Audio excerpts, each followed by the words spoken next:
ගරු අනුර දිසානායක මන්ත්‍රීතුමා ගරු නියෝජ්‍ය කතානායකතුමනි අලුත් ව්‍යවස්ථාවක් සකස් කිරීම පිළිබඳව අගමැතිවරයා විසින් පාර්ලිමේන්තුවට ඉදිරිපත් කර තිබෙන යෝජනාව පිළිබඳව අලුත් ව්‍යවස්ථාව පිළිබඳව නෙවෙයි අලුත් ව්‍යවස්ථාවක් සකස් කිරීමේ ක්‍රමවේදය පිළිබඳව ඉදිරිපත් කොට තිබෙන යෝජනාව පිළිබඳව යම් කරුණු කිහිපයක් ඉදිරිපත් කරන්නට අවස්ථාව ලබා දීම පිළිබඳව ඔබතුමාට බෙහෙවින් විශ්වාසවන්ත වෙන්න. මා පළමු කොටම අග්‍රාමාත්‍යවරයා විසින් කතාවේදී මාවත් උපුටා දක්වමින් කරන ලද ප්‍රකාශයක් තිබෙන නිසා ඒ පිළිබඳ යම් පැහැදිලි කිරීමක් කළ යුතුයි කියලා මා කල්පනා කරනවා. මොකද පක්ෂ නායක රැස්වීමේ සිදු වූ සාකච්ඡාව සභාගර්භයට ගෙනාවේ ගරු අග්‍රාමාත්‍යවරයා. ඔහු තමයි මාගේ හිත රෙදිවීමක් හා අප විසින් කරන ලද යෝජනාවක් කියන අර්ථකථනයක් මේකට දෙන්න උත්සාහ කරා. ගරු නියෝජ්‍ය කතානායකතුමනි හිත රෙදිවීමක් සිද්ධ වෙන්න පක්ෂ නායක රැස්වීම මගුල් ගයක් නෙවෙයි. වතුර එක ඇල්ලුවේ හරියට නෙවෙයි. කෑම වලට ලුණු වැඩි. එහෙම නැත්නම් මනමාලිගේ පාර්ශවයෙන් කතා කරපු කතාවේ දෝෂාරෝපණ තිබුණා. ඒවට තමයි හිත රිදෙන්නේ. මෙතන තිබුණේ ප්‍රතිපත්තිමේ සාකච්ඡාව. ඒ ප්‍රතිපත්තිමේ සාකච්ඡාව තමයි සෙනසුරාදා දිනේදී අග්‍රාමාත්‍යවරයා යෝජනාවක් ඉදිරිපත් කරමින් ඔහුගේ පක්ෂය අදහස් ඉදිරිපත් කරනවා. ජනාධිපතිවරයා කතාවක් ඉදිරිපත් කරමින් ඔහුගේ පක්ෂය සහ රට නායක හැටියට මේ පිළිබඳ ඔහුගේ ස්ථාවර ඉදිරිපත් කරනවා. ඒ නිසා අපිට සාධාරණ අයිතියක් තියෙන මේ පාර්ලිමේන්තුවේදී අපේ අදහස ඉදිරිපත් කරන්න. ඒක ප්‍රතිපත්තිමේ කරුණක්. අග්‍රාමාත්‍යවරයාගේ සහ ආණ්ඩු පක්ෂයේ සහභාගී මුළු පිරිසම අදහස බවට පත් වී තිබුණේ ඒ කතා දෙකෙන් අනතුරුව නැවත පාර්ලිමේන්තු 26 දින කැඳවීම. ඒතර අපිට අපේ අදහස් ඉදිරිපත් කරන්න තිබෙන්නේ පාර්ලිමේන්තුවේ නෙවෙයි පාර්ලිමේන්තුවෙන් පිටත. ඒ නිසා අපි ප්‍රතිපත්තිමේ කරුණක් පෙන්වා දෙනු ලැබුවා. මේ කරුණු මේ පිළිබඳව පාර්ලිමේන්තුව අදහස් කිරීමට ඉදිරිපත් කිරීමට අවස්ථාවක් ලබා දෙන්න කියලා. ඒ අවස්ථාව ලබා නොදී අගමැතිවරයාත් සභානායකවරයාත් ආණ්ඩු පක්ෂ විසින් පක්ෂ නායක රැස්වීමට සහභාගී වූ පිරිස අනෙක් අයගේ මතයන් සියල්ල ඩෝසර් කරමින් යනකොට ඒ ඩෝසර් කරන එකට යටපත් වෙන්නේ නැතුව අපි අපේ අයිතිය වෙනුවෙන් හඬ නැගුවා. අනිත් සියලු දෙනා නිහඬව හිටියත් අපි ඒ වෙනුවෙන් නිහඬ වෙන්න සූදානම් නැහැ ගරු නියෝජ්‍ය කතානායකතුමනි.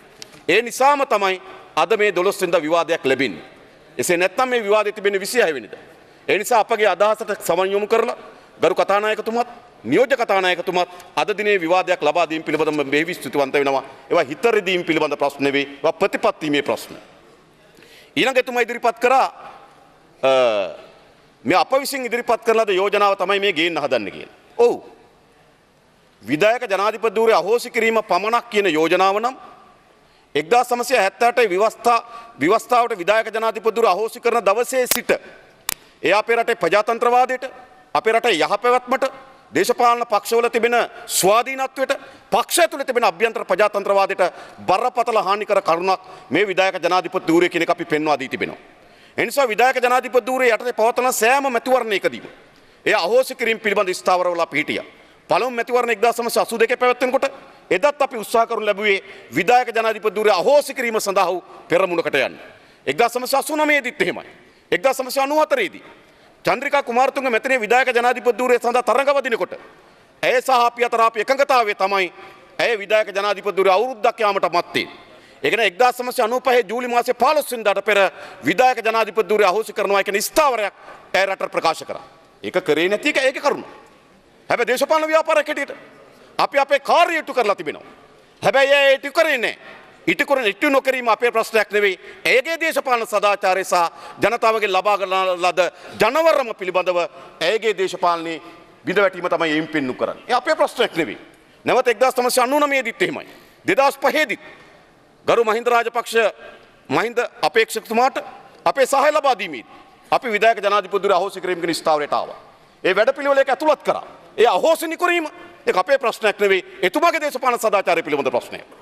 අපි දේශපාලන ව්‍යාපාරයක් හැටියට මේ විධායක ජනාධිපති ධූරය අහෝසි කිරීම පිළිබඳව ස්ථාවරයේ දිගින් දිගටම හිටියා. ඒ නිසා ගරු අගමැතිවරයා කතානායකතුමාගේ නිල නිවසේ පැවැත්විච්ච සාකච්ඡාවේදී කිව්වා මේකේ පෙරහැර ආරම්භ කරේ අපි. ඔව් ආරම්භ කරේ අපි. මේකේ නිලමෙවරු ඔහු කියනවා නිලමෙවරු ජෙවිපෙක්. ඔව් නිලමෙවරු ජෙවිපෙක්. ඒක පිළිබඳ සැඟවීමක් නැහැ. අපි විධායක පුටුවේ වාඩි වෙන්න බැරි වුණාම වෙන අය දාලා ජිල් මාට් වලින් විධායක පුටුවේ වාඩි වෙලා ඒක බැරි වුණාම විධායක ජනාධිපතිවරු අහෝසි කරන්න කියලා ස්ථාවරට ආපු දේශපාලන ව්‍යාපාර නෙමෙයි. ඒ නිසා එතුමා කියන එක අපි පිළිගන්න. මේ අහෝසි කිරීම පිළිබඳ ඉතා දිගු කාලීන ස්ථාවරයක් සහ ප්‍රතිපත්තියක් අපිට තිබුණා. එය පුටුවේ වාඩි වෙන්න බැරි වීම හේතු කොටගෙන වෙන වෙන අය වාඩි කරවලා නැවත ඒ තමන්ට අත්පත් කර ගැනීම සඳහා ජිල්මාට් දේශපාලනය අනුව අපි විධායක ජනාධිපති ධූරයට අහෝසි වෙච්ච අය නෙවෙයි. ඒ නිසා පක්ෂ නායක රැස්වීමේ සිදුවෙච්ච සාකච්ඡාව මේ සභාගර්භයට ගෙනාවේ ගරු අගමැතිතුමා. ඒ නිසා තමයි මේක පක්ෂ නායක රැස්වීමේ සීමා නොවි සභාගර්භයේ මේ පිළිබඳ කරුණු ඉදිරිපත් කරන්න අපට සිද්ධ වුණේ. ඒ නිසා ඒ පිළිබඳව ගරු නියෝජක කතානායකතුමා අවසන් කරනවා ඒ කරුණු පිළිබඳව. ඊළඟ මේ ව්‍යවස්ථාව මේ 1978 සකස් කරන ලද ව්‍යවස්ථාව 19 වතාවක් සංශෝධනයට ලක් වෙලා තිබෙනවා. ඒ 19 වතාවේ 17 වෙනි සංශෝධනය සහ 19 වෙනි සංශෝධනය කියන සංශෝධන දෙක ඇරුණකොට අනෙක් හැම සංශෝධනයක්ම ගරු නියෝජ්‍ය කතානායකතුනි සමන්විත වී තිබෙන්නේ ඒ මොහොතේ බලයේ පැවතුණු ආණ්ඩුව තමන්ගේ බල උවමනාව ආරක්ෂා කර ගැනීම වෙනුවෙන් සකස් කරන ලද සංශෝධනය. ඒ කිසිවක් රටේ ප්‍රජාතන්ත්‍රවාදය තහවුරු කිරීම වෙනුවෙන් ජනතාවගේ නිදහස පුළුල් කර ගැනීම වෙනුවෙන් පාර්ලිමේන්තුවේ බලය ශක්තිමත් කර ගැනීම වෙනුවෙන් සකස් කරන ලද සංශෝධනයක් නෙවෙයි. ඒ සෑම සංශෝධනයක්ම සකස් වී තිබුණේ ඒ මොහොතේ තමන් සතු තිබෙන පාර්ලිමේන්තුවේ තුනෙන් දෙකේ බලය උපයෝගී කරගෙන තමන් අතර තව තවත් බලය තමන් අතර තව තවත් දිගු කාල ලෙස බලය ආරක්ෂා කර ගැනීම සඳහා තමයි ඒ සංශෝධනය ඉදිරිපත් වෙලා තිබුණේ. අපි දන්නවා 18 වෙනි සංශෝධනය සම්මත කර ගැනීමේදී ඒ අභිප්‍රාය බවට පත් වී තිබුණේ ප්‍රජාතන්ත්‍රවාදය පුළුල් කිරීම හෝ ප්‍රජාතන්ත්‍රවාදී විහිළුවන් ශක්තිමත් කිරීම හෝ පාර්ලිමේන්තුවේ බලය ශක්තිමත් කිරීම නෙවෙයි යම් තනි අධිකාරියක් සහිත පුද්ගලයෙක් සහ කීප දෙනෙක් අතර බලය තහවුරු කර ගැනීම. ඒ නිසා ඉතිහාසයේ පුරාවටම මේ ව්‍යවස්ථාවට ගෙනෙන ලද සංශෝධන 17ක්ම ගෙනත් තිබෙන්නේ ඒ මොහොතේ පාර්ලිමේන්තුවේ විවිධාකාරයෙන් තුනෙන් දෙක අටවගෙන ඒක අමාත්‍ය දුර දීලා තුනෙන් දෙක අටවගෙන ඒක නඩු විභාග කරන නඩු ඉවත් කරනවා කියලා තුනෙන් දෙක අටවගෙන ඒක බැංකු ගිණුම් නිරාකරණය කරලා දෙනවා කියලා තුනෙන් දෙක අටවගෙන ඒක පාර්ලිමේන්තුවේ മന്ത്രിවරු මුදලට බිලීබාගෙන විකෘති කරන ලද තුනෙන් දෙක කරා තමයි විශාල ලෙස මේ පාර්ලිමේන්තුවේ මේ තුනෙන් දෙක නිර්මාණය කරගත්තේ. ඒ නිර්මාණය කරගන්න ලද තුනෙන් දෙක හරහා සම්මත කරගන්න ලද ව්‍යවස්ථා සංශෝධනයන් 17ක්ම මේ 19න් තමන්ගේ බල අධිකාරිය ශක්තිමත් කර ගැනීම වෙනුවෙන් සකස් කරන ලද යෝජනා 17 වෙනි සංශෝධනයත් 19 වෙනි සංශෝධනයත් ඇරෙනකොට ඉතුරු සංශෝධන සියල්ලම ඒ මොහොතේ බලය පැවති පාලකයන්ගේ පාලන බලය තහවුරු කර ගැනීමෙන් ඉදිරිපත් කළ සංශෝධන. ඒ නිසා අද මේ තිබෙන ව්‍යවස්ථාව විකෘතිකරණයට ලක් වෙච්ච ව්‍යවස්ථාවක්. මේක කපා කොටා දමා තිබෙන විදිය තම තමන්ගේ දේශපාලන අරමුණු සඳහා මේක සකස් කරලා තිබෙන ආකාරය ගත්තාම මේ මුළුමනින්ම අද විකෘතිකරණයට ලක් වෙන ලද ව්‍යවස්ථාවක්. ඒ නිසා අපි පිළිගන්නවා අපේ රට නව ආණ්ඩු ක්‍රම ව්‍යවස්ථාවක් ඕන. ඒක පිළිබඳ අපිට දෙගිඩියාවක් නැහැ. නව ආණ්ඩු ක්‍රම ව්‍යවස්ථාවක අවශ්‍යතාවය අපි පිළිගන්නවා. ඊළඟ තමයි ව්‍යවස්ථාව සකස් කිරීම පිළිබඳ ක්‍රමවේදය. ක්‍රමවේදය පිළිබඳ අපිට යෝජනා දෙකක් තිබෙනවා. එකක් තමයි ඒ ක්‍රමවේදය මුළුමනින්ම පාර්ලිමේන්තුව කේන්ද්‍ර කරගත යුතුයි.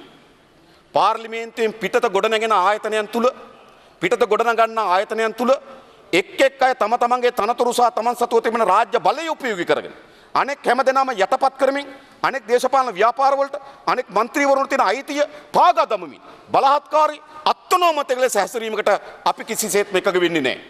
ඒ නිසා අපි කවුරුත් මේ ව්‍යවස්ථාව සකස් කිරීම සඳහා දායක වෙනවා නම් දේශපාලන ව්‍යාපාර ලොකුද පොඩිද മന്ത്രിවරු සංඛ්‍යාව අඩුද වැඩිද ඒවා පිළිබඳ කිසිදු සැලකිල්ලට භාජනය නොකොට මේ පාර්ලිමේන්තුවේ සිටින හැම മന്ത്രിවරයාටම සම අයිතිය ලැබෙන්න ඕනේ. ඒ පිළිබඳ අදහස් ඉදිරිපත් කරන්න, යෝජනා ඉදිරිපත් කරන්න, ඒ පිළිබඳ සාකච්ඡා කරන්න. ඒ වගේ මේ පාර්ලිමේන්තුවේ සෑම දේශපාලන පක්ෂයකටම ඒ සඳහා සම සාධාරණ යුක්ති සහගත අයිතිය තිබෙන්න ඕනේ. ඒ නිසා ව්‍යවස්ථාව සකස් වී යුතු වන්නේ පාර්ලිමේන්තු ස්ථාවර නියෝග සහ පාර්ලිමේන්තුවේ නියෝජනය කරන දේශපාලන ව්‍යාපාර දේශපාලන පක්ෂ සහ മന്ത്രിවරුන්ගේ සම අයිතිය සහ සමගරුත්වය ආරක්ෂා වෙන ආකාරය. හැබැයි ගරු අග්‍රාමාත්‍යතුමා විසින් ඉදිරිපත් කර තිබෙන යෝජනාව සියලු දේශපාලන පක්ෂවල සම අයිතිය සමගරුත්වය සෑම മന്ത്രിවරුගේ සම අයිතිය සමගරුත්වය ආරක්ෂා කරනවා වෙනුවට අග්‍රාමාත්‍යවරයා ප්‍රමුඛකටගත් කණ්ඩායමක් වෙත අසීමිත වූ බලයක් නිර්මාණය කර ගැනීම සඳහා ඒ යෝජනාවේ සඳහන් වී තිබෙනවා. ඒ අපිට එකඟ නැහැ. පාර්ලිමේන්තු සම්මාදම් වී නම් අපිත් දායක වී නම් ව්‍යවස්ථාව හැදෙන්නේ ඔහු අගමැතිවරයාද ඔහු විපක්ෂ නායකවරයාද ඔහු පාර්ලිමේන්තුවේ තවත් පක්ෂක නායකවරයෙක්ද ඔහු മന്ത്രിවරයෙක්ද කියන එක කිසිදු ભેදයකින් තොරව සෑම മന്ത്രിවරයෙකුටම පක්ෂයකටම සාධාරණ සම අයිතියක් ඒ ක්‍රියාවලියේ නියෝජනයේ සකස් විය යුතුයි. නමුත් මේ ඉදිරිපත් කොට තිබෙන යෝජනාව එවැනි සාධාරණ නියෝජනයක් හෝ සාජන ක්‍රියාවලිය සකස් වෙන්නේ නැහැ. අග්‍රාමාත්‍යවරයා ප්‍රමුඛකටගත් බලහත්කාරී බලපෑමක් කිරීමට අවශ්‍ය වන බලය මේ යෝජනාවේ නිර්මාණය කරගෙන තිබෙනවා. ඒකට අපි කිසිසේත්ම එකඟ වෙන්නේ නැහැ. ඒ වගේම මේ තිබෙන පූර්විකාව පිළිබඳ විවාදයන් තිබෙනවා. අපි මේ පූර්විකාවේ සමහර වචන වෙනස් වෙන්න ඕන. හැබැයි පූර්විකාවක් තිබිය යුතුයි. මේ තේරීම්කාරක සභාව වෙන්න පුළුවන්. මේ ව්‍යවස්ථා සම්පාදක මණ්ඩලය වෙන්න පුළුවන්. ඒ වන්න මණ්ඩලයට පවරන්නේ කවර කාර්යයක්ද? ඒ කාර්ය අපි අවසන් කරන්න ඕනේ නැහැ. අපි උදාහරණයකට ගත්තොත් නව ඡන්ද ක්‍රමයක්. හැබැයි අපි ඒකට අනවශ්‍ය බාධා දාන්න එපා. මනාප ඉවත් වුණු තව තව දේවල් ඇතුළු වුණු ඒවා ඒක ඇතුළේ කතා කරන එක. හැබැයි නව ඡන්ද ක්‍රමයක් සකස් කර ගැනීම පිළිබඳව යෝජනාව. විධායක ජනාධිපති ධූරය අහෝසි කිරීම පිළිබඳ යෝජනාව. අපේ රටේ ඇති වී තිබෙන ජාතික ගැටලුව පිළිබඳ විවස්ථාමය විසඳුමක් හොයාගන්න පුළුවන් නම් ඒ සෙවීම සඳහා බලයක්. ඒවා එක තියෙන්න ඕන. ඒ නිසා නිකන් අඳුර යතපත ගන්න යෝජනාවක් එන්න බෑනේ. අපි කාරක සභාව පත් කරනවා නම් පාර්ලිමේන්තුව ව්‍යවස්ථා සම්පාදක මණ්ඩලයක් බවට පත් වෙනවා නම් ඒ මණ්ඩලයට ලබා දෙන විෂයපතේ පිළිබඳව නිශ්චිත පූර්විකාවේ හැඳින්වීමක් තිබිය යුතුයි.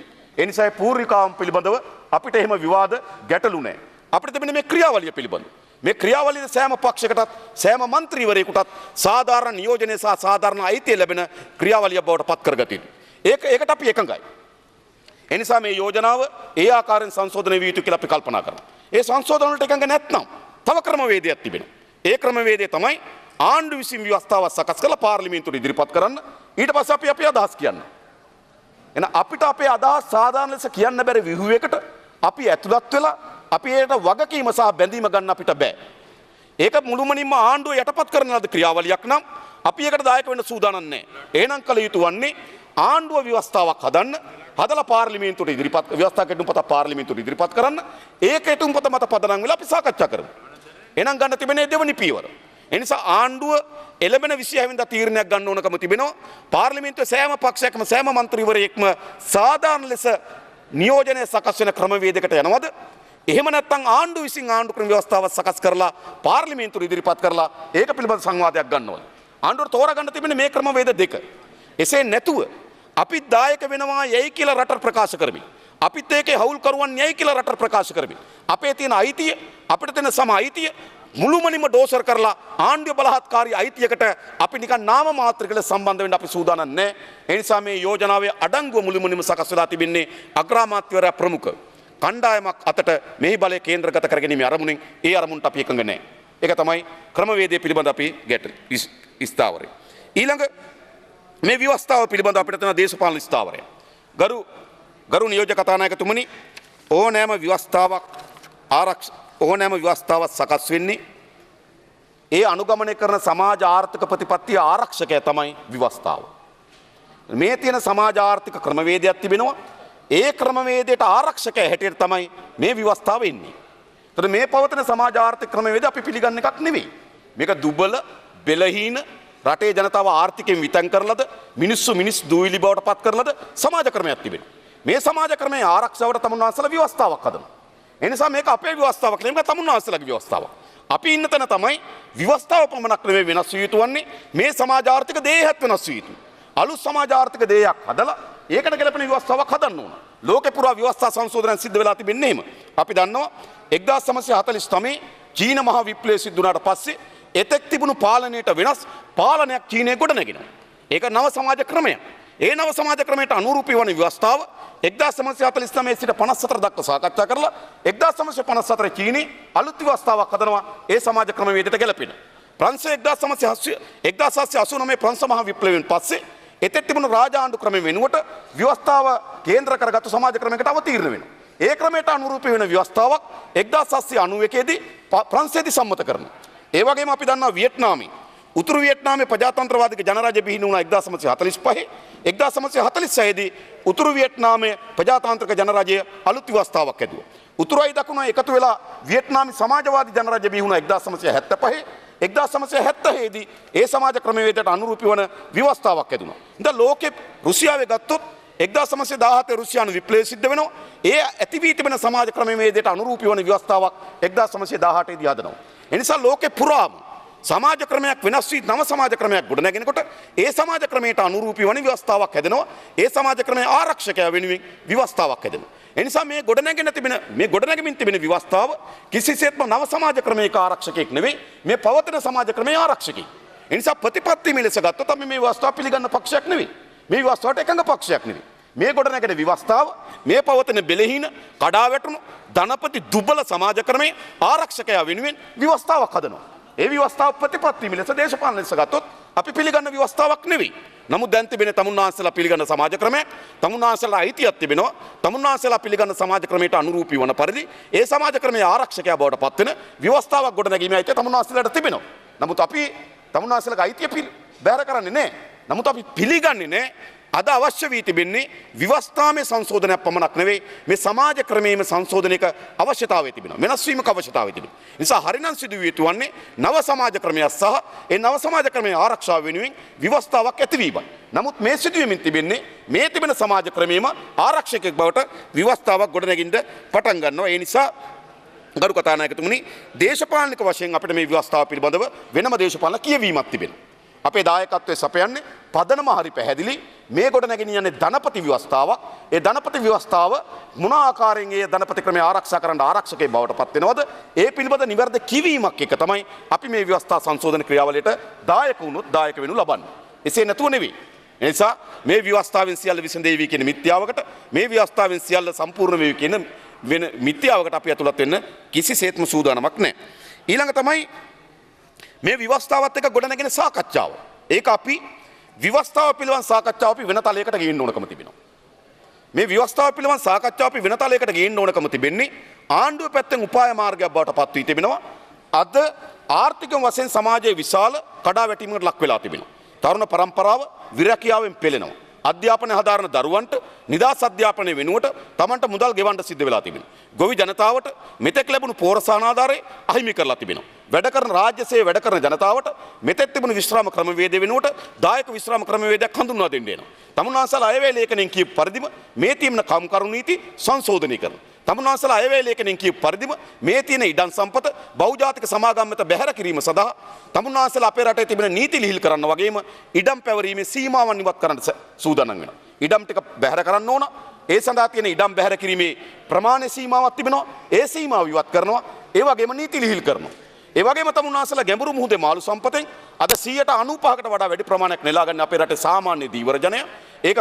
ඒක බිලිපිත්තක් අරගෙන වෙන්න පුළුවන්. එක් දින යාත්‍රාවකින් වෙන්න පුළුවන්. බහුදින යාත්‍රාවකින් වෙන්න පුළුවන්. මාළු සම්පත නෙලා ගන්න අපේ රටේ දීවර ජනය. හැබැයි තමුන්නාන්සලා මේකෙන් යෝජනා කරනවා ඒ කුඩා පුරවැසියන් අතේ තියෙන දීවර සම්පත අපේ රටේ පුරවැසියන් අතේ තියෙන දීවර සම්පත ගැඹුරු මුහුදේ දීවර සම්පත නෙලා ගැනීම සඳහා කම්පැනි වලට ලබා දෙන්න ඕන කියලා. ඒ නිසා තමුන්නාන්සලා අපේ රටේ දීවර ජනතාව, තරුණ පරම්පරාව, ගොවි ජනතාව, රාජ්‍ය සේවකය, වැඩ කරන ජනතාව සියල්ල පොඩි පට්ටම් කරමින් යන ආර්ථික සැලසුමක් හදලා තිබෙනවා. දැන් තමුන්නාන්සලා උත්සාහ කරමින් තිබෙනවා මේ කොට නැගෙමින් තිබෙන ආර්ථික සැලැස්ම ජනතාව පීඩාකාරී බවට පත් වෙනකොට ජනතාවගේ පීඩාවෙන් ඒට රෙහිව නැගින අරගලයන් තමුන්නාන්සලා ව්‍යවස්ථා කඩමළුවෙන් වහන්න හදනවා.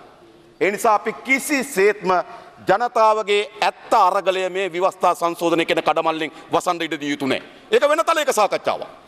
ඒක කිසිසේත්ම ජනතාව පෙළෙන ඇත්ත ප්‍රශ්න යටගැහිීමේ සාකච්ඡාව බවට පත් නොවිය යුතුයි. මේ ව්‍යවස්ථාව සකස් කිරීමේ ක්‍රමවේදය දිහා බලපුවහම ඒකේ ඇත්තටම අරමුණක් බවට පැහැදිලි වෙනවා. එය නීතිමය කෙටුම්පත් ක්‍රියාවලියකින් එහා යන ප්‍රචාරකවාදී ක්‍රියාවලියකට වැඩිපුර අවධානය යොමු කරලා තිබෙන බව. එනිසා තමුන්නාන්සලා උත්සාහ කරමින් තිබෙන්නේ ඇති වී තිබෙන සමාජ ප්‍රශ්න විවස්ථා සංශෝධනය කියන කඩමාල්ලෙන් වසා ගැනීම සඳහා ප්‍රයත්නයක් මේ තුල ගැබ වී තිබෙනවා. ඒ නිසා කිසිසේත්ම ඒ සඳහා සංවාදයක් මේ රටේ ඇතිවීමට ඉඩ නොදිය යුතුයි. විවස්ථාව වෙන තලයකත් ජනතාවගේ ප්‍රශ්න තව තලයකත් සාකච්ඡාවට ඉඩ තබා ගත යුතුයි. ඒ වගේම තවත් කණ්ඩායමක් කල්පනා කරනවා. තමන්ට එල්ල වී තිබෙන මහා බරපතල චෝදනාවන් තිබෙනවා. තමන්ගේ ආණ්ඩු කාලේ හිටපු ජනාධිපතිවරුන්ට වෙන්න පුළුවන්. හිටපු ඇමතිවරුන්ට වෙන්න පුළුවන්. ඔව්වා සමීප කටයුතු කරපු නිලධාරී කණ්ඩායමට වෙන්න පුළුවන්. ඒගොල්ලන්ට එල්ල වී තිබෙන මහා අපරාධ සහ වංචා දූෂණ පිළිබඳ එල්ල වී තිබෙන චෝදනාවන් පිළිබඳ තිබෙන දේ ව්‍යවස්ථා විරෝධී කියන කඩමල්ලෙන් වහගන්න හදනවා. ඒ නිසා දැන් මේ පෙරමුණු දෙකක් මේ ව්‍යවස්ථාව කේන්ද්‍ර කරගෙන අලුත් පෙරමුණු දෙකක් ගොඩනැගෙන්න ඉඩ තිබෙනවා. එක පෙරමුණක් තමයි මොකද්ද? තමන්ගේ නොහැකියාව ජනතාවගේ ප්‍රශ්න විසඳන්න බැරි, ජනතාවගේ ප්‍රශ්නවලට උත්තර දෙන්න නැත් බැරි පාලකයන් තමන්ගේ නොහැකියාව වසා ගැනීමේ කඩමාල්ලක් බවට ව්‍යවස්ථාවක් ගෙනවා ව්‍යවස්ථාව හරි දැන් වැඩේ හරි টොප් එකට නැගලා අර දිස්ත්‍රික්කට ගියා මේ දිස්ත්‍රික්කට ගියා අරය ආවා මෙයා ආවා කියලා සාකච්ඡාව තමුන්නාන්සලා දියත් කරනවා. අනිත් පැත්ත කණ්ඩායම මොකද කරන්නේ? තමන්ට එල්ල වී තිබෙන චෝදනාවන්, තමන්ට එල්ල වී තිබෙන අපරාධ චෝදනා, තමන්ට එල්ල වී තිබෙන වංචා දූෂණ පිළිබඳ චෝදනා, තමන්ට එල්ල වී තිබෙන ප්‍රජාතන්ත්‍රවාදී අහිමි කිරීම පිළිබඳ චෝදනා වසා ගැනීම සඳහා ව්‍යවස්ථාව ගේන්න හදනවා. මේක නතර කරන්න ඕන, මේක විනාශකාරී, මේක භයානකයි, මේක වසා ගන්න ඕන කියලා තමන්ගේ සියලු අපරාධ මේ කඩමල්ලෙන් වහන්න උත්සාහ කරනවා. එනිසා මේ ව්‍යවස්ථාවත් එක්ක ඉදිරි අනාගතයේදී ගොඩ නැගෙන්න උත්සාහ කරමින් තිබෙන මේ බල කඳුරු දෙකේ මේ වුවමනාව. එනිසා අපි මේ රටේ ජනතාවගෙන් ඉල්ලා හිටින්නේ ව්‍යවස්ථාව පිළිබඳ සාකච්ඡාව වෙන තලයකට ජනතාවගේ ප්‍රශ්න පිළිබඳ සාකච්ඡාව තව තලයකට තබා ගත යුතුමයි. ඒක අපේ ස්ථාවරය. එසේ නැතුව සියලු අපරාධ ව්‍යවස්ථා වලින් වහගන්නත් සියලු නොහැකියාවන් ව්‍යවස්ථාවෙන් වසා ගැනීමටත් ඉඩකඩ ලබා නොදිය යුතුයි. මොකද පැහැදිලිව දැන් ඇදමින් තිබෙන දේශපාලන සාකච්ඡාව දේශපාලන දිශානතිය පෙන්눔 කරමින් තිබෙන්නේ ව්‍යවස්ථාව කේන්ද්‍ර කරගෙන සියලු නොහැකියාවන් සහ සියලු අපරාධ වසා ගැනීමේ පෙරමුණු දෙකක් ගොඩනැගීමේ දිශාවට තමයි මේක පෙළගැසෙමින් තිබෙන්නේ. ඒ නිසා ව්‍යවස්ථාව තව තලයක සිට සාකච්ඡාවට බඳුන් කළ යුතු කියන ස්ථාවරයක තමයි අප සිටින්නේ. ඊළඟ ප්‍රධාන වශයෙන් ගත්තොත් දැන් අපේ රටේ තිබෙන ප්‍රශ්නේ ව්‍යවස්ථාමයමද? අපි කිසිසේත්ම පිළිගන්නේ නැහැ අපේ රට මුහුණ දී තිබෙන ගැඹුරු ප්‍රශ්න වල හේතුව ව්‍යවස්ථාව කියලා. ව්‍යවස්ථාව ඇදුවේ මේ තිබෙන සමාජ ක්‍රමයේ ආරක්ෂකයෙක් ඇටේ ව්‍යවස්ථාව හැදුන මිසක් ව්‍යවස්ථාව විසින් මේ සමාජ ක්‍රමය නිර්මාණය කරන්නේ නෙවෙයි. ඒ නිසා අපි උත්සාහ කරමින් තිබෙනවා සියලු අපරාධ වලට gedara මුවහමට තලනවා වගේ ව්‍යවස්ථාවට තලන්න. හැබැයි ව්‍යවස්ථාවද මේ අපරාධවල මූලය. මේ අපරාධවල යම් තීව්‍රභාවයක් ඇති කරන්න මේ අපරාධවලට යම් බලපෑමක් ඇති කරන්න එක් සාධකයක් විතරයි ව්‍යවස්ථාව. අපි පටලවා ගත්තොත් ව්‍යවස්ථාව තමයි මේ සියලු අපරාධවල මූලය කියලා එක වැරදි.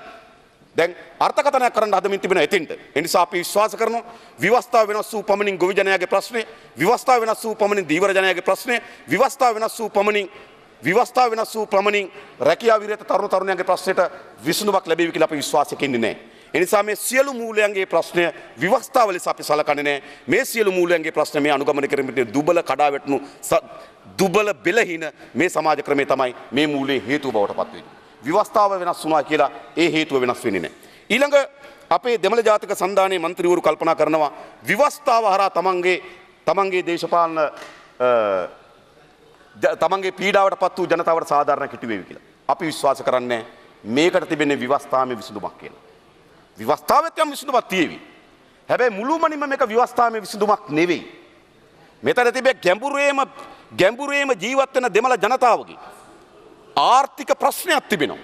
ඔවුන්ගේ සෞඛ්‍ය පිළිබඳ අනාරක්ෂිතතාවයක්, ඔවුන්ගේ දරුවන්ගේ අධ්‍යාපනය පිළිබඳ ප්‍රශ්නේ, ඔවුන්ගේ කුෂ්කර්මාන්ත නිසි මිලක් නොලැබීම පිළිබඳ ප්‍රශ්නේ, ඔවුන්ගේ භාෂාවේ ප්‍රශ්නේ, ඔවුන්ගේ සංස්කෘතිය සාධාරණ අයිතියක් ලැබීම පිළිබඳ ප්‍රශ්නේ, ඔවුන්ගේ දීවරයන්ගේ ප්‍රශ්නේ, ඔවුන්ගේ කුෂ්කර්මාන්තයේ යෙදෙන ජනතාවට ගොවිතැන් කරලා උන්ට මිලක් සාධාරණ මිලක් නොමැති වීමේ ප්‍රශ්නේ, ඔවුන්ගේ දරුවන්ට රැකියාවක් නොමැති වීමේ ප්‍රශ්නේ, ඔවුන් දෙමළ ජනයා දෙවෙනි පුරවැසියන් ලෙස සලකා බලන මානසික ප්‍රශ්නකුත් තිබෙනවා. ඒ නිසා දේශපාලන සංස්කෘතික ආර්ථික ප්‍රශ්න සමුදායක හේතුවක් තමයි පීඩාවට පත්වී දෙමළ ජනතාව තුළ තිබෙන්නේ. ඒක තමයි ඇත්ත දෙමළ ජනයාගේ හෘද සාක්ෂිය. තමන්ට සංස්කෘතිමය අසාධාරණයක් තිබෙනවා. තමන්ට දේශපාලනමය අසාධාරණයක් තිබෙනවා. තමන්ට ආර්ථිකමය අසාධාරණයක් තිබෙනවා. ඒක අපි පිළිගන්න ඕනේ. ඒ නිසා එතන තිබෙන සමාජ දේශපාලන ආර්ථික දේහේ ගැටලුවක් එතන තිබෙන්නේ. ඒ සමාජ ආර්ථික දේහේ ගැටලුවට ව්‍යවස්ථාමය විසඳුමක් ලැබෙවි කියලා අපි ව්‍යවස්ථා වගන්ති ඇතුලේ මේ ඇති කරන මුල් පොතේ මේ අපේ රටේ සියලු දෙනාම යටත් මේ මූලික නීතියේ වගන්ති දෙකක් තුනක් ඇතුලේ ඒ ජනතාවගේ ප්‍රශ්නයක් හැදෙවි කියලා අපි විශ්වාස කරන්නේ නැහැ. මට මතකයි 1988 අපේ පක්ෂය ඉතාමත් සක්‍රීය වැඩ කරපු තමන්ගේ අදහස් කවියෙන් තමන්ගේ අදහස් සන්දස සංකල්පනයකින් ඉදිරිපත් කරපු 1988 මොකද්ද උනේ කියලාවත් අපි දන්නේ නැහැ. මිය ගියේ කොතනද?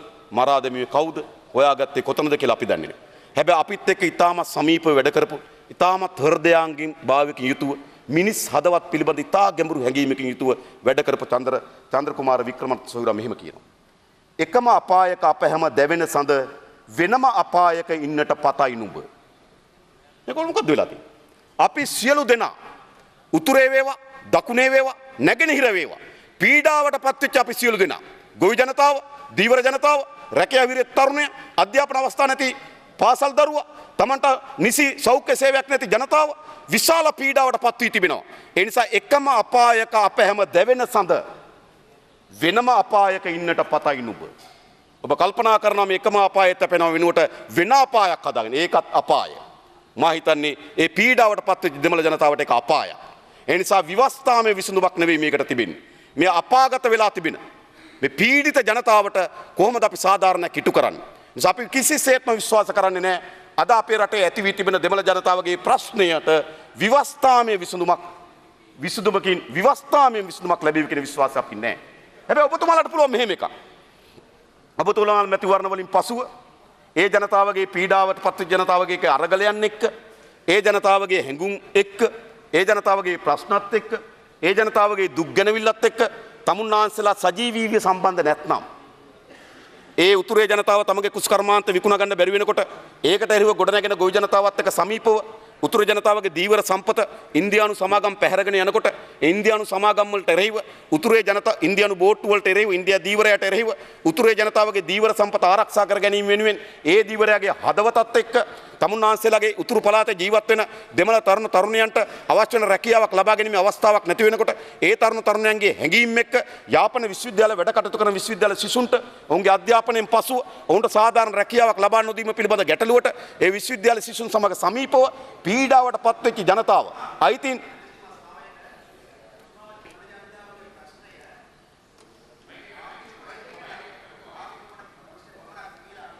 Honorable Mano Ganeshan. නෑ මට පොඩි සැකයක් ඇති වෙනවා දෙමළ ජනයාගේ ප්‍රශ්නය උතුර නගර වේවා දකුණේ වේවා ප්‍රශ්නය ආර්ථික ප්‍රශ්නේ පමණක් කියලා ඔබතුමා අපට කරනවද මම ඔබතුමාට කිව්වා දේශපාලන ප්‍රශ්න දේශපාලන සමාජයේ ආර්ථිකමය ප්‍රශ්නයක් මේ ඒ කියන්නේ මේක විවස්ථාමේ මා ඉතා පැහැදිලි කරන්නේ විවස්ථාමේ කරුණු වලින් පමණක් විසඳිය හැකි ප්‍රශ්නයක් නෙවෙයි මා මේ කියමින් හිටියේ දෙමළ ජාතික සන්ධානයේට උතුරේ ජනතාව විශාල ඡන්ද ප්‍රමාණයක් ලබා දීලා තිබෙනවා. මේ පාර්ලිමේන්තුවම මම හිතන්නේ උතුරෙන් නියෝජනය කරන දෙමළ മന്ത്രിවරුන්ගෙන් එක් മന്ത്രിවරයෙක් කරනකොට ඊටු සියලු മന്ത്രിවරු දෙමළ ජාතික සන්ධානයේ නියෝජනය කරමින් තිබෙන්නේ മന്ത്രിතුමිය ආණ්ඩු පක්ෂ නියෝජනය කරන ඇරණකොට. එදින තමයි දෙමළ ජනතාවගේ ඡන්දයක් ලබා දීලා තිබෙනවා. හැබැයි ඒ ජනතාවගේ පීඩාවට පත්වෙච්ච ගැටලු තිබෙනවා. මා දැකලා නැහැ. මා සාධාරණ විවේචනයක් කරා මා දැකලා නැහැ. ඒ ගැටලුත් එක්ක තමුන්නාන්සලා ජීවත් වෙනවා මා දැකලා නැහැ. මට මුණ ගැහිලා නැහැ තමුන්නාන්සලා මන්නාරමේ දීවරයාගේ දීවර සම්පත පැහැරගෙන යන්නේනකොට ඉන්දියානු බෝට්ටු ඒ දීවරයත් එක්ක එක්ව කරන අරගලයක් ඔව් මම මේ කියන්නේ මම දකින්න මම මේ කියන්නේ ඒ වගේම ඒ කුස්කර්මාන්තයට පත්වෙච්ච ජනතාවගේ අද පත්‍ර ආරම්භ කරන්න ඊයේ පෙරේදා අපි බොහොම හොඳයි බොහොම හොඳයි ප්‍රකාශ කරලා දිනවා නෑ එතුමා මා කියනවා දැන් අද පත්‍ර බලන්න කියලා මම අද පත්‍ර නොබලපු නිසා තමයි මම කිව්වේ මම ඊයේ දක්වා පත්‍ර බලලා තිනවා ඒ නිසා තමයි මේ කිව්වේ මම මේ කියමින් ඉන්නේ ඒ ජනතාවගේ මම මේ සාධාරණ ඒ ජනතාවගේ අරගලයත් එක්ක ඒ ජනතාවගේ සමීප ප්‍රශ්නත් එක්ක තමුන්නාන්සලා ජීවත් වෙන අපි බොහෝ දුරට දැකලා අඩුයි මම මේ කියන්නේ හැබැයි එතකොට තමුන්නාන්සලා තියෙනවා මේ දෙමළ ජනතාව වෙත අර ප්‍රශ්නත් එක්ක තිබෙන අරගලය සටන මැදිහත් වීම වෙනුවට තමුන්නාන්සලා කියනවා අපි පාර්ලිමේන්තුවේ ඇවිල්ලා ඕගොල්ලන්ට ව්‍යවස්ථාවක් හදලා දුන්නා. තමුන්නාන්සලා ඒ ජනතාවත් එක්ක ජීවත් වීම, ඒ ජනතාවගේ සමීප ගැටලුත් එක්ක මොදියත් නොවීම වහගන්න පුළුවන්කම තිබෙනවා ව්‍යවස්ථා සංශෝධනයක් කරන් දුන්නායයි කියන තේමාව යටතේ. මා කියන්නේ ඒකට අරගල කරන්න එපා කියලා නෙවෙයි. ඒක තමුන්නාන්සලාගේ අයිතිය. හැබැයි මා කිසිසේත්ම පිළිගන්නේ නැහැ දෙමළ ජනතාවත් එක්ක අයින්ද්‍රිය වූ ඔවුන්ගේ එදිනෙදා ජීවත් වීමේ ගැටලුව, ඔවුන්ගේ දරුවන්ගේ අධ්‍යාපන පිළිබඳ ගැටලුව ඔවුන්ගේ සංස්කෘතික ජීවිතේ පත් වී තිබෙන දේවල් පිළිබඳ ගැටලුව සටනක් තිබෙනවා. ඒ සටනට මුවහත් කරන්න. අපි කාලාන්තරයක් තිස්සේ උත්සාහ කරමින් තිබෙන්නේ ඒ සියලු ප්‍රශ්න යටපත් කරලා විවස්ථාමය විසඳුමක් කරා මේකට ලැබෙවි කියලා. ඒ නිසා අපි කිසිසේත්ම විශ්වාස කරන්නේ විවස්ථාමය විසඳුමක් පමණක් වචනේ. විවස්ථාමය විසඳුමක් පමණක් මේ ප්‍රශ්න තියනවා කියලා මිත්‍යාව අපි යන්නේ නැහැ. ඒ කිසිසේත්ම නැහැ. විවස්ථාවෙත් යම් කරුණක් මේක ඉටු කරගන්න පුළුවන් වෙයි. ඒක ගැන අපි සාකච්ඡා කරමු. හැබැයි මේක විවස්ථාමයේ පැත්තට දෙමළ පීඩිත ජනතාවගේ සියලු ප්‍රශ්න හොඳයි නෑ ඒක වැරදි උතුරේ අද කිලිනොච්චේ ජීවත් වෙන අම්මා කෙනෙක්ගෙන් ගිහිල්ලා ඇහුවොත් අම්මේ ඔයාගේ ප්‍රශ්නේ මොකද්ද මට මගේ දරුවට උගන්වන්න පාසලක් නැහැ මගේ ඉගෙනගත්ත දරුවට රැකියාවක් නැහැ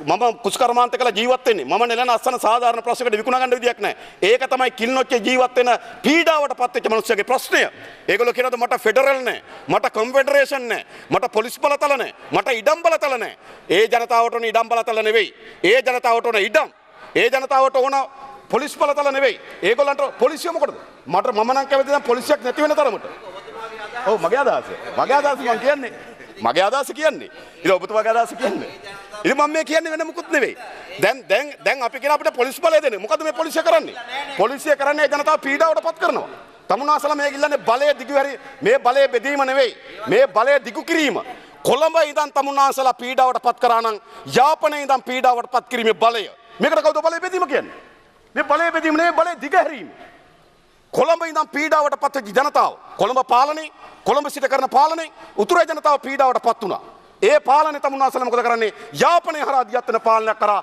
පීඩාවට පත් කරනවා මේ බලය බෙදීම නෙවෙයි මේ බලය දිගහැරීම දික් කරලා දෙනවා පීඩාවට පත් කරන්න. ඒ නිසා එය පීඩාවට පත් වෙච්ච ජනතාවගේ විසඳුමක් කියලා අපි විශ්වාස කරන්නේ නැහැ. යට ඒගොල්ලන්ගේ සංස්කෘතියම අයිතිය, භාෂාවේ අයිතිය, ඒගොල්ලන්ගේ ජනතාවක් හැටියට ඒගොල්ලන්ට සමාජ වටිනාකම්, ඒගොල්ලන්ගේ සංස්කෘතිකම අධීනත්වය ඒව වර්ධනය කිරීම සඳහා ආණ්ඩුවකට කටයුතු කළ යුතුයි.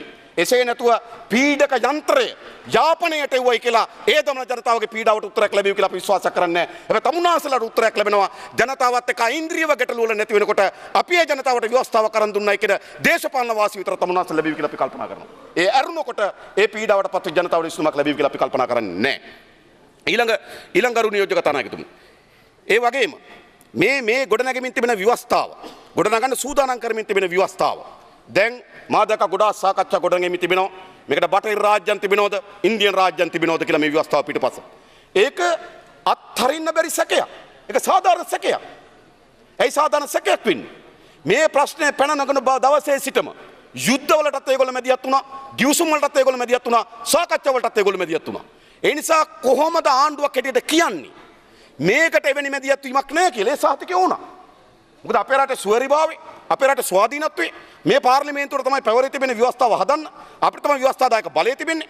තිබෙන ව්‍යවස්ථාව අනුවත් මේ පාර්ලිමේන්තුව සහ ජනතාවගේ කැමැත්තකින් තමයි මේ ව්‍යවස්ථාව හදාගන්න ඕනකම තිබෙන්නේ. ඉතිහාසය බැලුවොත් අපි දන්නවා යුද්ධයේ ආරම්භයේට ඉන්දියානු මැදිහත් වීමක් තිබුණා. විශේෂයෙන්ම මීට කලිනුත් කියලා තිබුණා ජේ.ආර්. ජයවර්ධන මහත්මයා අනුගමනය කරලාද වැරදි විදේශ ප්‍රතිපත්තිය හේතු කොටගෙන ඇමරිකන් එක්සත් ජනපදයේ ගැති විදේශ ප්‍රතිපත්තියක් හේතු කොටගෙන අපේ රට අස්ථාවරභාවයකට ඇති කරා. ඉන්දියාව කිසිසේත්ම කල්පනා කරේ නැහැ. තමන්ගේ අසල්වැසි රටක්, තමන්ගේ ඉතාමත් ආරක්ෂක මධ්‍යස්ථානයක් සහිත ත්‍රිකුණාමල වරයේ හෙබි රටක් ඇමරිකන් එක්සත් ජනපදයේ රූකඩ පාලනයක් ඇති වෙනකට කැමති උනේ නැහැ. ඒ නිසා ඉන්දියාවට අපේ රට අස්ථාවර කරන්න ඕන. ඒ වෙනුවෙන් තමයි කුඩා නිකන් බඳින තුවක්කු ඔය කම්මලේ හදපු තුවක්කු අතේ තියාගෙන හිටපු තරුණයන් යාපනයට අරන් ගිහලා පුහුණුව දීලා, ආයුධ දීලා, මුදල් දීලා ඩග්ලස් දේවානන්ද මන්ත්‍රීතුමා මං අහන්න පුහුණුව තමිල්නාඩුවේ. මෙන්න කොහෙද? ඔය LTT එකේ ගොඩක් අඩ පුහුණුව දුන්නේ කොහෙද? තමිල්නාඩුවේ. ඒ නිසා පලස්තීනෙ ගියා. ඔව් මගේ නෑ ඉන්දියාව. ඒ වගේම ඊශ්‍රායලෙ පුහුණුව ලැබුවා. ඊශ්‍රායලෙ පුහුණුව ලැබුවේ කවුද? ඊශ්‍රායලෙ පුහුණුව දෙන්නේ නැහැ ඇමරිකන් එක්සත් ජනපදයේ එකක නැතුව. ඇමරිකන් එක්සත් ජනපදයේ වමනාවට තමයි ඊශ්‍රායලෙ පුහුණුව දුන්නේ. ඒ නිසා මම මේ කියන්නේ මේ සන්නද්ධ ව්‍යාපාරයක් ගොඩනගන කොටත් බටහිර සහ ඉන්දියානු රාජ්‍යයන්ගේ මැදිහත් වීම තිබුණා. ගිවිසුම් අත්සන් කරකොට ගිවිසුම් අත්සන් කරේ ජේ.ආර්. ජයවර්ධන හිටපු ජනාධිපතිවරයාගේ අත අඹරවලා. එහම අත අඹරවලානේ ගිවිසුම් අත්සන් කරේ. ඒ ගිවිසුම් අත්සන් කරේ පිටපසත් හිටියා ඉන්දියාව. ඊට පස්සේ දියත් වෙච්ච සාමක්‍රියාවලිය තමුන්නාන්සලගේ පාගමන් අර සුදු නෙළුම් ව්‍යාපාර ඒවා මේ රට තුල පැන නැගිච්ච ඒවා නෙවෙයි. ඒවා පිටපසත් වෙන බටහිර සහ වෙන අධිරාජ්‍යවාදී සංවිධානවල උවමනාව තිබුණා. ඊට පස්සේ තමුන්නාන්සලා 2002 2003 කාලේ දියත් කළාද සාමක්‍රියාවලිය.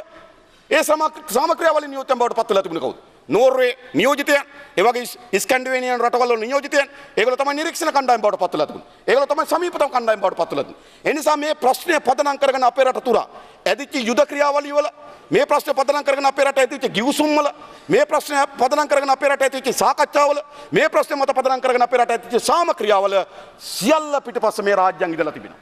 ඒ නිසා දැන් තමුන්නාන්සලා අපිට කොහොමද සහතිකයක් දෙන්නේ මේ ගොඩ නැගෙන ව්‍යවස්ථාව තුළ එවැනි හස්තයක් නොමැති බව. ඒක ඕන පාර්ලිමේන්තුව. ඒ නිසා එවැනි හස්තයක් තිබෙනවායයි කියලා ප්‍රශ්න නගන. එවැනි හස්තයක් තිබෙනවායයි කියලා චෝදනා කරන අයට සැකේ සාධාරණයි. සැකේ සාධාරණ නොවෙන්නේ අන්කවරක්වත් නිසා නෙවෙයි. ගත වෙච්ච ඉතිහාසය දිහා බලපුවාම මේ බටහිර සහ ඉන්දියානු රාජ්‍ය වමනාවන් වෙනුවෙන් අපේ රටේ ජාතික ප්‍රශ්න උපයෝග කරගෙන තිබෙනවා. උන්ගේ දේශපාලන වමනාවන්, උන්ගේ ආර්ථික වමනාවන්, උන්ගේ කලාපීය යුද වමනාවන් වෙනුවෙන් අපේ රටේ මේ ජාතික ප්‍රශ්න උපයෝග කරගෙන තිබෙනවා. ඒ නිසා අද අපිට මේ පාර්ලිමේන්තුව තමුන්නාන්සලා කවර ආකාරයේ සහතිකයක්ද දෙන්නේ? ඉතිහාසයේ දෙස හැරී බැලූ කල මුළු ක්‍රියාවලියටම අඩු වැඩි ප්‍රමාණය මේ රාජ්‍යංග මැදිහත් වීමක් තිබෙනවා නම් මේ ගොඩනැගෙන ක්‍රියාවලියට වෙන මැදිහත් වීමක් නොමැති බව තමුන්නාන්සලා මේ පාර්ලිමේන්තුවට සාතික කළ යුතු තිබෙනවා. ඒ අත්‍යවශ්‍ය සාතිකය. මොකද මේ ප්‍රශ්නේ පැන නගින්නේ ඕපාපාතික නෙවෙයි. හිතේ හදාගෙන මනස්කල්පිත අදහසක් නෙවෙයි. මේ ප්‍රශ්නේ දියත් වෙච්ච ආකාරය දිහා බලපුවාම ඒ ආකාරයේ හැම අවස්ථාවකදීම සක්‍රීය මැදිහත් වීමක් මේ රාජ්‍යංගයේ සිදු වී තිබෙන නිසා. ඒ නිසා සාධාරණ සැකයක් දැන් මේ ගොඩනගන කණ්ඩායම් වලට සාධාරණ සැකයක් ගොඩනගමින් තිබෙනවා. මේ ක්‍රියාවලිය පිටපසට වෙන කණ්ඩායම් ඉන්නවද කියලා. ඒ නිසා ඒ නිවැරදි කිරීමේ වගකීමක් තමුන්නාන්සලා සතුව තිබෙන්නේ. අපි පැහැදිලි. අපි තාමත් විවෘතයි. අපි සර්ව සුභවාදී බලාපොරොත්තුක මේ සඳහා අපි ප්‍රවිෂ්ඨ වෙන්න බලාපොරොත්තු වෙන්නේ. අපි අතපය බැඳගෙන මේකට එන්න ලෑස්ති නෑ. මේ යෝජනාව සමන්විත වී තිබෙන්නේ මුළුමනින්ම අතපය බැඳලා. ව්‍යවස්ථාව සම්පාදක මණ්ඩලයක් කියලා පත් කරනවා. ඒ මණ්ඩලයේ යෝජනාවක් ඉදිරිපත් කරනවා. ඒ යෝජනාව ඒ මණ්ඩලයෙන් 3-2කින් සම්මත කරාට පස්සේ කැබිනට් මණ්ඩලයට යනවා. මම හිතන්නේ මේ සම්පාදක මණ්ඩලෙ ඉච්ඡා කාර්යයක් දෙන්න ඕනේ. මේ ගොඩනගෙන කාර්ය මණ්ඩලෙට තිබෙන්නේ මොකක්ද? ඒක ව්‍යවස්ථා සම්පාදක මණ්ඩලයක් වෙන්න පුළුවන්. ඒක පාර්ලිමේන්තු තීරීම් කාර්ය සභාවක් වෙන්න පුළුවන්. ඒකට පැවරී තිබෙන කාර්යභාරය තමයි කෙටුම්පත සකස් කොට පාර්ලිමේන්තුවට ඉදිරිපත් කිරීම. එතනින් ඉවර වෙන්න ඕනේ සීමාව. ඒ කෙටුම්පත ආණ්ඩුව අරගෙන ඒකට අලුත් දේවල් එකතු කරනවද? ඒක මුළුමනින්ම පිළිගන්නවද? වෙනස් තියෙන දේවල් ඉවත් කරනවද? ඒක ආණ්ඩුවේ කාර්යභාරය. ආණ්ඩුව ඒ ඉදිරිපත් කරන කෙටුම්පත අරගෙන කැබිනට් මණ්ඩලයට ගිහිල්ලා කැබිනට් මණ්ඩලයෙන් සම්මත කරලා අනිකුත් ව්‍යවස්ථාව සම්පාදනය කිරීමේ ක්‍රියාවලිය හරහා නැවත පාර්ලිමේන්තුවට එන්න. එසේ නැතුව මේ ගොඩනගෙන යාන්ත්‍රණය ව්‍යවස්ථාව සම්මත කිරීම දක්වාම දක්වාගෙන යන්න අපි ලෑස්ති නෑ. මේක තමයි අසලක මේ යෝජනාවේ හරය තිබෙන්නේ. මේකේ අවසානයක් තිබිය යුතුයි. මේ ගොඩනගෙන තේරීම් කාරක සභාවට වේවා ව්‍යවස්ථා සම්පාදක මණ්ඩලයට වේවා පැවරී තිබෙන අවසන් කාර්යය මොකද්ද? කෙටුම්පත සකස් කොට පාර්ලිමේන්තුවට ඉදිරිපත් කරන්න. උත්තරයි. හැබැයි තමුන්නාසල මේ යෝජනාව මොකද්ද දා තිබෙන්නේ? කෙටුම්පතක් සකස් කොට පාර්ලිමේන්තුවට ඉදිරිපත් කිරීමෙන් තොරව ව්‍යවස්ථා සම්පාදක මණ්ඩලය 3-2කින් අනුමත කරන්න ඕන. අනුමත කරාට පස්සේ කැබිනට් මණ්ඩලයට යන. ඒ ක්‍රියාවලිය මේ ගොඩනැගෙන කාරක සභාවට සම්පාදක මණ්ඩලයේ අයිති කාර්යභාරයක් නෙවෙයි. ඒ කාර්යභාරය ආණ්ඩුවට අයිති කාර්යභාරයක්. අපි දායක වෙන කාර්යභාරයේ සීමාමායිම් හරි පැහැදිලි. අපි දායක වෙන්න සූදානම් මේ සම්පාදක මණ්ඩලය හෝ තේරීම් කාරක සභාව සාකච්ඡා කරලා ව්‍යවස්ථා කෙටුම්පතක් හදලා පාර්ලිමේන්තුවට ඉදිරිපත් කරන තේ. පාර්ලිමේන්තුවෙන් පස්සේ අපි නිදහස් වෙන්න ඕන. අපිට අයිතියක් තියෙනවා ස්වාධීනව අදහස් ඉදිරිපත් කරන්න. අපිට අයිතියක් තියෙනවා මේ පිළිවෙල ස්වාධීනව යෝජනා ඉදිරිපත් කරන්න. නැමත. එහෙම නැත්නම් ව්‍යවස්ථා සම්පාදක මණ්ඩලය ඇතුලේ සිද්ධ වෙන සාකච්ඡාවට පමණක් අපි කොටු කරලා ඒ සාකච්ඡාවේ එළඹෙන නිගමනයන් සියල්ල අපි පිළිගන්න අපි මත පටවන සලස්මක් මේක තුල තිබෙනවා. අපිට අපේ අත් නිදහස් කරගැනීමේ අවස්ථාවක් තියෙන්න ඕන. අපිට මේ ක්‍රියාවලියේ අවසානයක් තිබෙන්න ඕන. අපිට පැවරී තිබෙන කාර්යභාරය මේ පාර්ලිමේන්තුවේ පැවරී තිබෙන කාර්යභාරය කියලා අපි විශ්වාස කරන්නේ මේ තේරීම් කාරක සභාව හෝ ව්‍යවස්ථා සම්පාදක මණ්ඩලය කෙටුම්පත සාකච්ඡා කොට පාර්ලිමේන්තුවට වාර්තාවක් ඉදිරිපත් කිරීම. ඔච්චරයි. එතනින් අපිට බැඳීමක් නැහැ. එතනින් එහා තිබෙන ආණ්ඩුවට. ආණ්ඩුව ඒ කෙටුම්පත අතට ගන්න ඕන. ඒ කෙටුම්පත අරගෙන සංශෝධනය දානවද? ඒකම ගෙනියනවද? කැබිනට් මණ්ඩලයට ගෙනියන්න ඕන. ශ්‍රේෂ්ඨාධිකරණයට යොමු කරන්න ඕන. පාර්ලිමේන්තුවට එන්න ඕන. ඒ පාර්ලිමේන්තුවේදී 3-2ක් ගන්නවා නම් ජනමත විචාරකට යන්න ඕන. ඕකයි අපේ ක්‍රියාවලිය.